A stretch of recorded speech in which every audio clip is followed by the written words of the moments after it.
Hey guys! For today's video is samahan nyo kami papuntang Astrodome kasi doon yung venue ng graduation ni Kuya. 1 PM yung start, so 12 is umalis pa lang kami sa bahay. And then inabot pa namin guys yung traffic dito malapit sa Cagsawa. So inulan na nga kami guys dito sa Duterte Road. Buti na lang guys hindi kami nagmotor. So thanks to love kasi siya na naman yung driver naman for today's video. Malapit na nga kami guys sa Astrodome pero naabot pa kami ng traffic. Pero musad pa naman, so nasa harap na kami guys ng Astrodome and then maghahanap lang kami ng parking para makapasok na kami. Kasi sobrang init at sobrang dami ng tao sa labas. So eto guys, nasa loob na kami.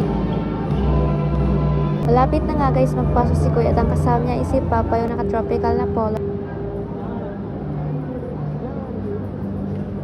Punong-puno ng tao sa loob ng Astrodome.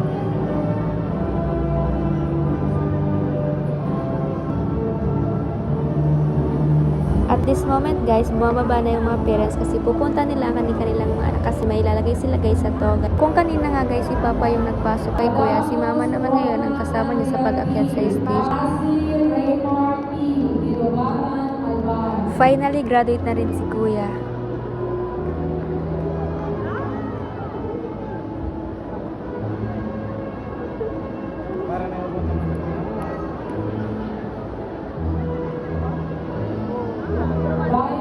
Pagkababa nga nila Kuya sa stage, agad naman sinalubong ng kanyang girlfriend si Kuya. So eto guys, may pa-surprise din siya kasi hindi siya magpapatalo guys. Kami nga ni Kuya napuntahan siya sa Sorsogon. Bakit siya hindi, diba? Tuwang-tuwa nga rin guys si Kuya sa natanggap niyang regalo. So eto guys, balik na natin balik sa taas. Kasi hindi pa naman tapos, so dito muna kami sa taas. Naghihintay matapos.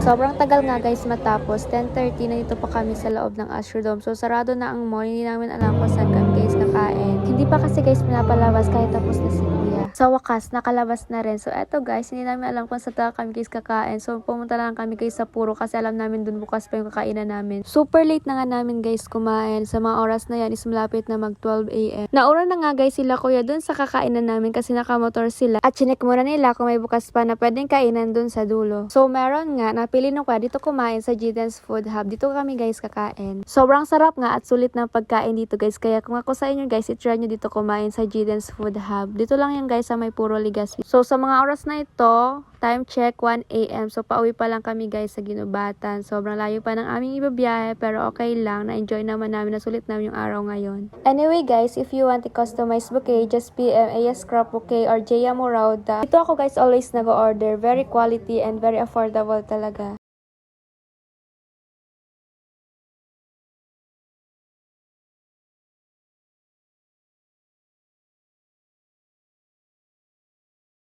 Kinabukasan nga is may munting celebration din si Kuya para sa kanya mga kaibigan. Kaya inayos ko nga guys yung tar papel ni Kuya. Hindi nga pala ako guys yung nag-print yan, yung girlfriend niya. Nagluto kasi guys yung girlfriend niya. Kaya ako na lang guys yung nag-assemble na itong tar papel niya para madikit ko na kaagad.